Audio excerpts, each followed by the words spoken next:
Bus conductor ಮೇಲೆ ಹಲ್ಲೆ ಮಾಡಿದ ಮಹಾರಾಷ್ಟ್ರ ಪುಂಡರ ವಿರುದ್ಧ ಅಫಜಲಾಪುರ ಪಟ್ಟಣದ ತಹಶೀಲ್ದಾರ್ಗೆ ಜೈ ಕರ್ನಾಟಕ ಸಂಘಟನೆಯ ವತಿಯಿಂದ ಮನವಿ ಪತ್ರ ಸಲ್ಲಿಸಿದರು.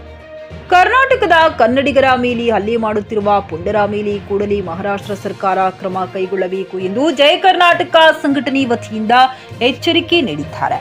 ಸುಖಸುಮ್ಮನೆ ಕರ್ನಾಟಕ ಬಸ್ ಕಂಡಕ್ಟರ್ ಮೇಲೆ ಹಲ್ಲೆ ಮಾಡಿ ಮುಖಕ್ಕೆ ಮಸಿ ಬಳಿಯುವ ಚಾಳಿಯನ್ನ ಬಿಡಬೇಕು. ಅದಲ್ಲದೆ ನಮ್ಮ ಬಸ್ ಕಂಡಕ್ಟರ್ ಮೇಲೆ ಹಾಕಿರುವ ಸುಳ್ಳು ಕೇಸ್ ವಾಪಸ್ ಪಡೆಯಬೇಕು.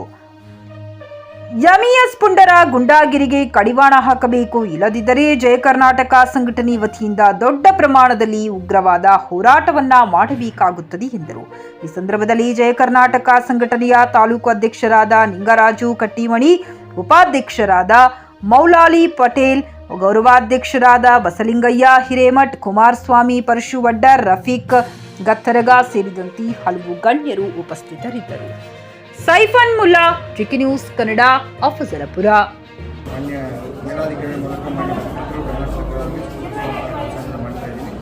ಒಂದು ಮೌನವಾಗಿ ಮತ್ತು ವ್ಯವಸ್ಥಿತವಾಗಿ ಶಾಂತ ರೀತಿಯಿಂದ ಪ್ರತಿಭಟನಾ ಮನವಿಯನ್ನು ನೀಡಿದಂಥ ತಾಲೂಕು ಅಧ್ಯಕ್ಷರಾದಂಥ ನಿರಾಜ್ ಕಟ್ಟಿಮನಿ ಹಾಗೂ ಉಪಾಧ್ಯಕ್ಷರಾದಂಥ ಮೌಲಾಲಿ ಪಟೇಲ್ ಎಲ್ಲರಿಗೂ ಹಾಗೂ ಪದಾಧಿಕಾರಿಗಳು ಸಂಘದ ಪದಾಧಿಕಾರಿಗಳು ಧನ್ಯವಾದಗಳು.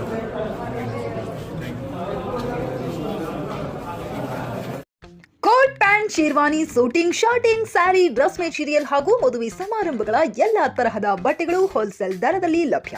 ಹಾಗಿದ್ರೆ ಎಂದೇ ಭೇಟಿ ನೀಡಿ ಆರ್ಕೆ ಫ್ಯಾಷನ್ ಕಲೆಕ್ಷನ್, ಬಸ್ ನಿಲ್ದಾಣ ಎದುರುಗಡೆ, ಹುಮ್ನಾಬಾದ್. ಹೆಚ್ಚಿನ ಮಾಹಿತಿಗಾಗಿ ಸಂಪರ್ಕಿಸಿ 8660601957.